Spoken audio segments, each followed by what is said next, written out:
समस्या को सुलझाने के लिए मैं किसी भी हद तक जाने के लिए तैयार हूँ, कोई भी स्ट्रांग एक्शन लेने के लिए तैयार हूँ, क्योंकि मुझे लगता है कि जिस परिवार पर ये गुजरती है उसकी हम कल्पना नहीं कर सकते। गडकरी जी, मेरा पहला प्रश्न आपसे यही है कि साल 2026 में हम प्रवास से कर्तव्य तक आगे बढ़ रहे हैं।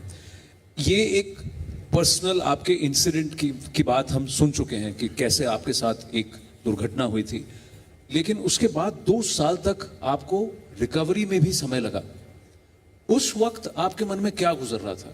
Were you able to forgive the person or the reason why that happened? देखिए, जो 4 जगह मेरा पैर टूटा था वो ठीक प्रकार से जुड़ नहीं पाया, उसको रिड्यू करना पड़ा। काफ़ी डॉक्टर्स आए, मैं एक समय 2 साल इसमें मेरे चले गए। एक बार तो मैं इतना नर्वस हो गया कि मैंने मेरे पत्नी को कहा कि मुझे नहीं लगता कि मैं शायद चल पाऊंगा।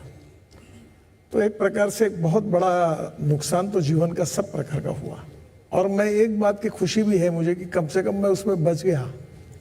खुशी है ना, वैसे वो जो एक्सीडेंट जिस प्रकार का था उसमें बचना नामुमकिन था। तो मुझे लगता है कि मुझे फिर से जान मिल गई।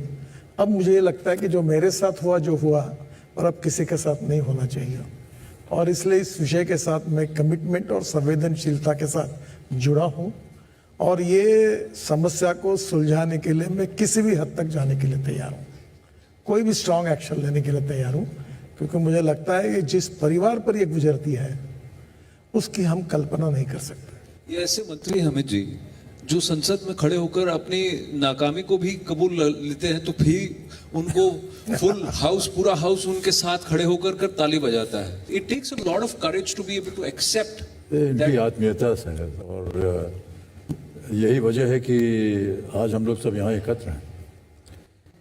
वो एक चीज होती है गडकरी जी, जिससे आपका स्वाभिमान जो है वो तो बढ़ावा उसको मिलता ही है, लेकिन अपने आप को जहाँ कहीं भी त्रुटियां हों उनको ठीक करने का एक अवसर मिल जाता है। ये बात बिल्कुल सही है। मुझे मेरे ऑफिसर्स ने बताया कि जब ये एक्सीडेंट हो रहे थे तब हमारा हाईवे 98,000 किलोमीटर था, अब हमारा 1,49,000 किलोमीटर हुआ है।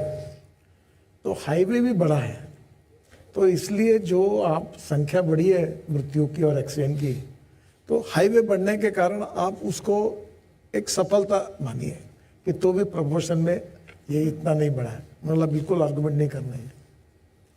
ये आपका आर्गुमेंट शायद आपको सही लगता होगा, मुझे नहीं लगता। एक्सीडेंट कम होने चाहिए। दुनिया में 13 लाख लोग मरते हैं एक्सीडेंट में, और हमारा देश विश्व में पहले क्रमांक पर है। 1,80,000 मौतें हो रही है। क्या हम इसको कम नहीं कर सकते? और कम करने के लिए ये जिम्मेदारी सरकार की है, मंत्री होने के नाते मेरी है। ये कठिन है, मुझे कभी कभी दुख होता है इस बात का कि मृत्यु की संख्या बढ़ी है। तो मैं अभी राज्यों को निकाला, कौन से राज्य हैं, और वो 5 राज्यों को निकालकर 100 डिस्ट्रिक्ट को हमने आइडेंटिफाई किया। फिर मुख्यमंत्री से और ट्रांसपोर्ट मिनिस्टर से मैंने रिव्यू मीटिंग में उसको डाटा उनको दिया, और अभी मैं 100 डिस्ट्रिक्ट, उसके मंत्री, मुख्यमंत्री, उसके सचिव, वहाँ के एमपी, वहाँ के गार्डियन मिनिस्टर, एसपी और कलेक्टर, सबको लेकर एक कॉन्फ्रेंस दिल्ली में ले रहा हूँ कि आपके जिले का ट्रैक रिकॉर्ड ये है, रोड का ये ट्रैक रिकॉर्ड है, इतने एक्सीडेंट हो रहे हैं, और इसको कैसे कम करना है, इसकी एक उपाय योजना है। ये रोड सेफ्टी ऑडिट करके आप कम करिए। लेकिन एक बात मैं नितिन जी आपसे पूछना चाहूंगा कि हमारे देश में आज भी एक बड़ी आबादी बसों में सफर करती है। हाल ही में स्लीपर कोच बसों से जुड़े गंभीर सड़क हादसे भी सामने आए, जिसमें कई यात्रियों की जानें भी गई, दुर्घटनाएं हुई। आम लोगों की जिंदगी के साथ ऐसा खिलवाड़ ना हो, इसके लिए क्या कदम उठाए जा रहे हैं? 2024 में जो बस एक्सीडेंट्स हुए उसमें 3,855 डेथ्स हुई, और ये पिछले 3 महीने में 6 बस एक्सीडेंट हुए, उसमें 150 डेथ्स हुई है। ये जो poor design, poor quality material, इसमें मेरी भी गलती है। ये जो बसेस बनती है, जो डायरेक्ट बनाते ट्रक चेसिस, वही बस की बॉडी बनाते, वो एक क्लास है, और फिर हथौड़ा लेकर बसेस लाल पीले लाइट बनाकर वो प्राइवेट बसेस बनाने वाला एक क्लास है।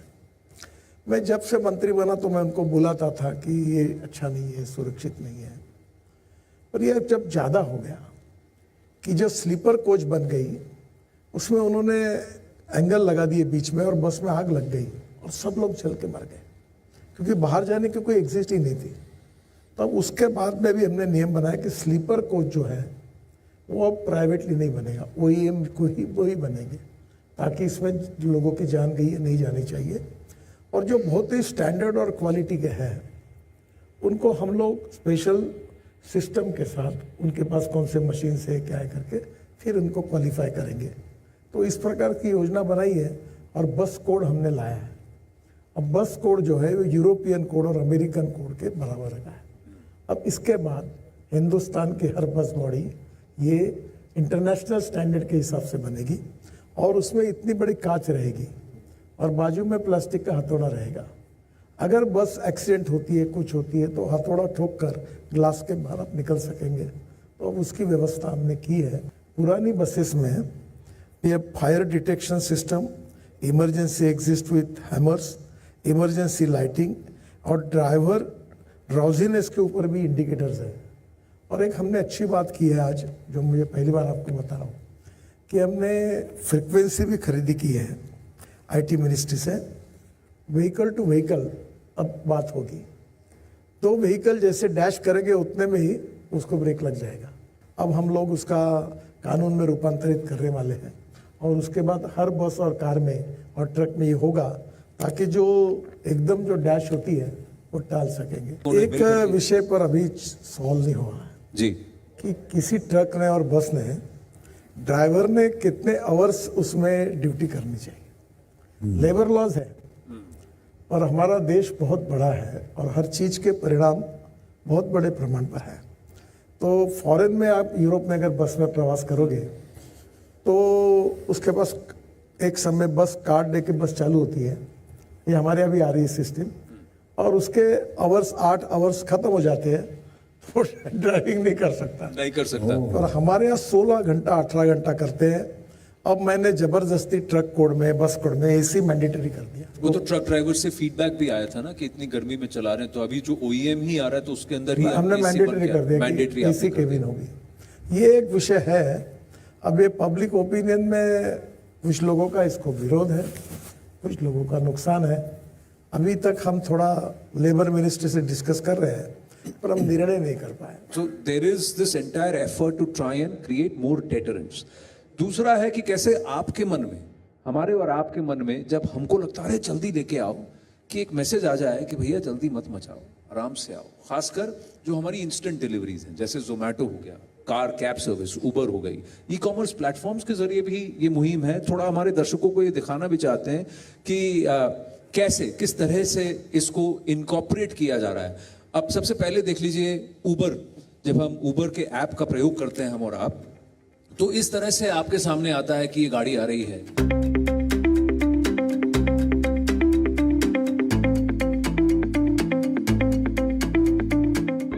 मत मचाओ, आराम से आओ।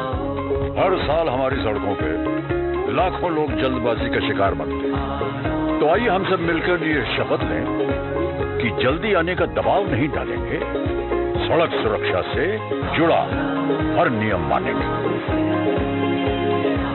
तो ये उबर में ऐसा है कि जो कॉलर ट्यून है, जब आप फोन कर रहे हैं ड्राइवर को कि भाई कितनी देर लगेगी, कितनी जल्दी आओगे, तब आपको ही एक मैसेज आ रहा है कि भैया जल्दी मत मचाओ, उसको आराम से आने दो।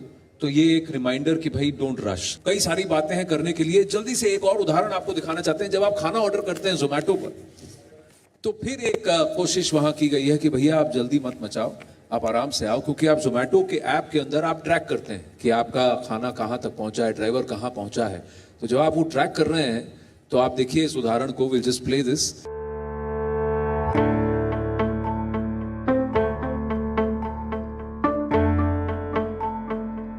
साल हमारी सड़कों पे लाखों लोग जल्दबाजी का शिकार बनते हैं। तो आइए हम सब मिलकर ये शपथ लें कि जल्दी आने का दबाव नहीं डालेंगे, सड़क सुरक्षा से जुड़ा हर नियम मानेंगे।